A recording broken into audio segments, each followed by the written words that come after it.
ఆ విధమైన నిర్ణయం తీసుకోవడం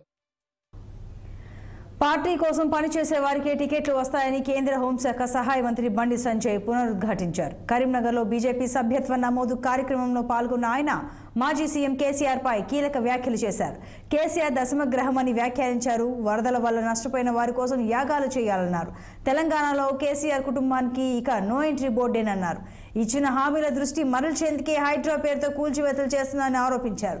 బీజేపీలో చేరేందుకు చాలా మంది నేతలు సిద్ధంగా ఉన్నారని తెలిపారు బండి సంజయ్. పెద్దోళ్ళని కొట్టడానికి మేము వ్యతిరేకం కానే కాదు, కానీ పేదోళ్ళకి కొట్టే ముందు ఆలోచన. టీవీ చూస్తుంటే ఏడుస్తూ ఒక్కొక్కరు వచ్చి పేదోళ్ళు కిరాయికున్నాడు కనీసం నోటీస్ ఇవ్వకుండా కిరాయికున్నాను కిరాయికి ఏం చెప్పనా, ఇక కిరాయికున్నాడు పర్మిషన్ ఉందా, ఇది హైడ్రాల్ వస్తుందా, ఇది చెరువులు ఉన్నదా, ఇది నిషేధ ప్రాంతంలో కట్టినా కిరాయి తీసుకుంటాడా? కిరాయాలు అరే నువ్వు ఓడాడు కొట్టు, ఎవరితో పైసలు కొట్టు, ఎవరిదారు పెద్దలు మొత్తం వద్దాం ఏమన్నా.